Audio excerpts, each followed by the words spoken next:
So why are we running a country with, Division 3 people? They don't do that in Japan. They don't do that in China. If you look at the cabinet in China, despite the fight between America and China, most of their big men, they are from top schools from the United States. The same with Japan. They don't run country with imbeciles, with Division 3 people. You don't run a country like that. But Division 3 is good. If you go to Bangladesh, the civil service is one of the most competent in the world, because you don't run your country with imbeciles. You run your country with intelligent people.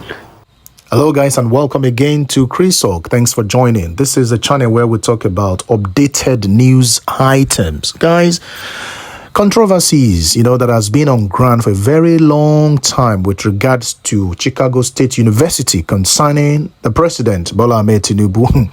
These controversies has been on ground and is still existing, is still persisting. People are still talking left and right with regard to whether he went to the Chicago State University or he did not, People have said, okay, when their certificate has come out, some people have said that the certificate is fake. He had people in there who can generate certificate for him, different kinds of talks. Guys, I'm not going to talk too much. I want you to listen to Rufai Oseni of Arise News. This guy is always on board, is always on point in whatever he says, his dispositions on matters.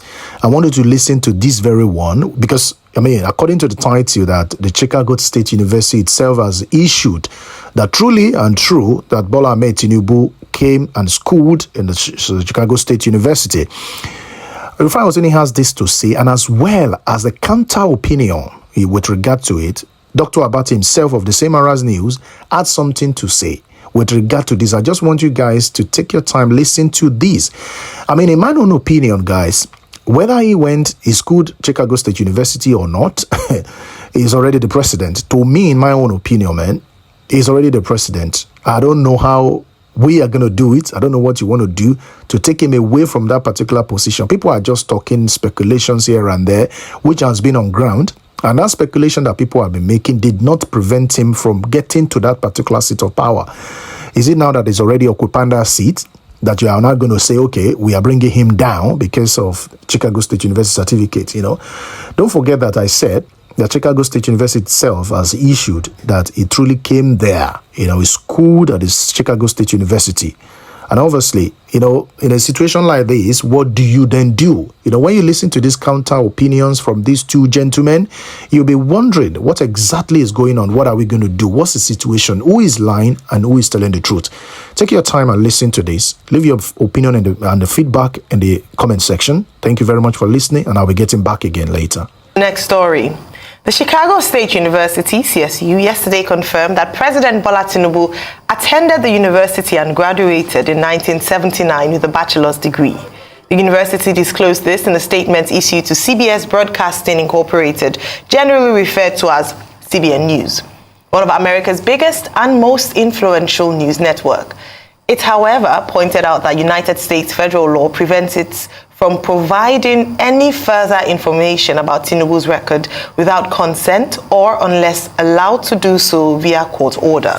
The presidential candidate of the People's Democratic Party in the 2023 election, Atiku Abubakar, had alleged that documents showing that Tinubu graduated from Chicago State in 1979 were not authentic and had highlighted it as grounds to nullify Tinubu's election victory. The certificate was issued in 1979 and signed by University President Elnora Daniel. But Daniel didn't arrive at CSU until 1998 and left about 10 years later. Well, the president in the news, headline story for this morning. Okay, so the president in the news, number one, yes, like he said, as regards the delegation that came from Rivers State, we have no reason to be poor, but we are poor, and he's going to do everything to fight it. The reason why we're poor, we know it's because of leadership. Successive Nigerian leaders have made this country poor. They've deliberately impoverished the poor because of their level of corruption. And that's what puts our country the way it is today. So President Tinubu had better try as much as possible to be able to solve the problem. Because one of the things that make us poor is the mounting debt, for instance. Today now, they said our debt have increased up to 87 trillion. increased 75% more in the space of 3 months. That means we are still taking a lot of debts. And when you take so much debt, there's nothing that can be done. 2 weeks after sharing the palliative, life is still hard for a lot of Nigerians. These are the things that make Nigeria poor. Massive corruption, crude oil theft, and the list goes on. Concerning the certificate, I think a lot of people should come out clean. And the university and the institution should come out clean. Why is all of this happening? The certificates he presented to INEC is different from the one a lawyer, Enahoro Eba, got from CSU. And they filed a case as regards that I never saw the light of day. There were discrepancies as regards what the same Chicago State University gave Enahoro Eba, a lawyer, and what the president filed in his INEC form. We should not have a country where we're having discrepancies in certificates of leaders.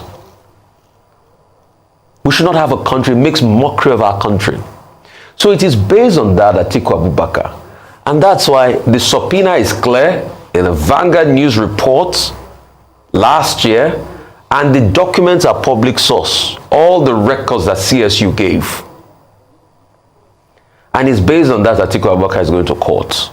So there's been a lot of back and forth in court as regards the case. But CSU is not also willing to authenticate these same certificates that they gave out. They can also authenticate their own certificate. So it's a blight on CSU.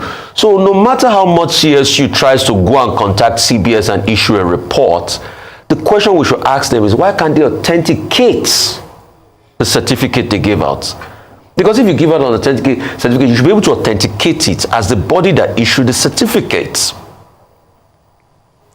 And also, why are there discrepancies who signs the certificates?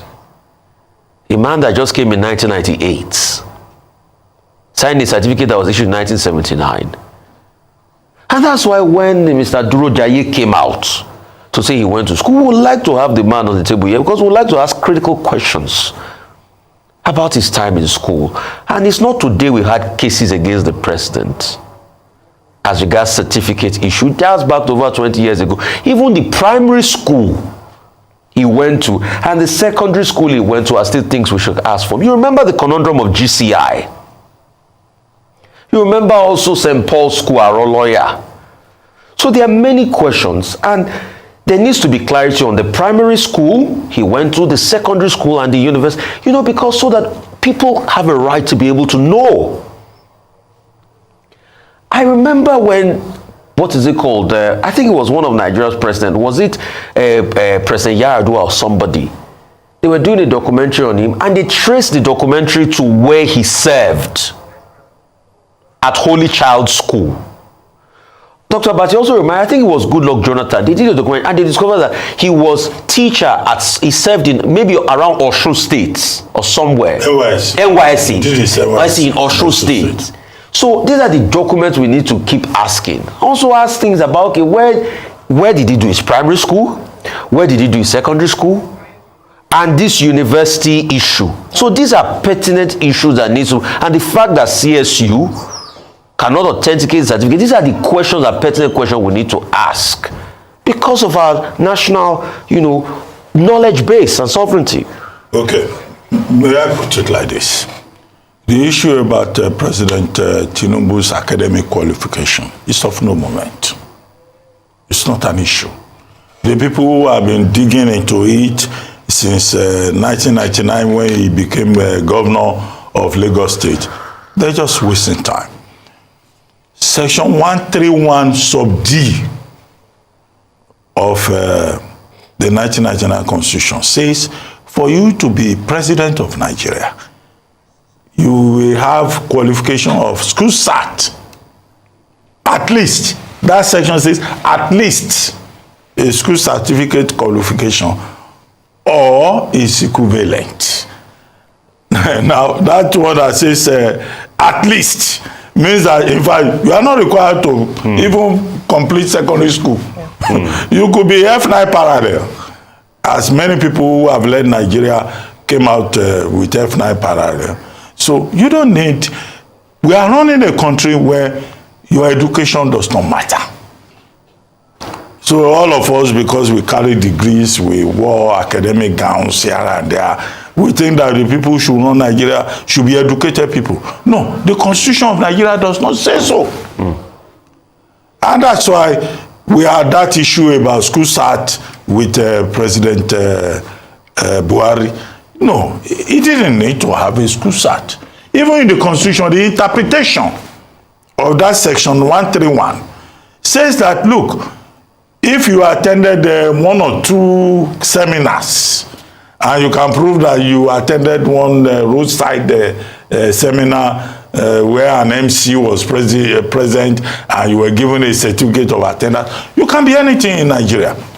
That's the level where we are. So all this controversy, whether he went to Chicago State University, he didn't go to Chicago State University, it's of no moment. Really, President Tinubu does not even need to go to any university to be president of Nigeria. He does not need to even go to secondary school. Do you know that in the interpretation section of the Constitution, it is even said with regard to section 131 that if you can just prove that you can speak English, you can be president of Nigeria. It even says that INEC on its own can determine on its own who can be president of Nigeria. So that's why I say it's of no issue, and nothing is going to come out of it. The people who are pursuing whether Tinubu attended Chicago State University or not, yeah, they may be pushing the point along the lines of perjury, because if you claim something, then you must prove it. Okay? But the truth of the matter is that what we have been told now is that he attended the university. So even that perjury claim has fallen flat. And people have been on it since 1999. Tinubu did not go to university. He went to university. What we need to worry about is the quality of the education of the people who will lead Nigeria. I said yesterday on this same program that there are people in this country who have like 3 master's degrees, perpetual students. There are people who have double PhDs. Why is it that those ones are not good enough to lead Nigeria? Even if they are not naturally gifted, but at least you will know that this one has a brain. If you surround him with the right people, his brain will wake up with his double PhD, his triple masters, and all of that. So why are we running a country with Division 3 people? They don't do that in Japan. They don't do that in China. If you look at the cabinet in China, despite the fight between America and China, most of their big men, they are from top schools from the United States. The same with Japan. They don't run country with imbeciles, with Division 3 people. You don't run a country like that. But Division 3 is good. If you go to Bangladesh, the civil service is one of the most competent in the world, because you don't run your country with imbeciles. You run your country with intelligent people.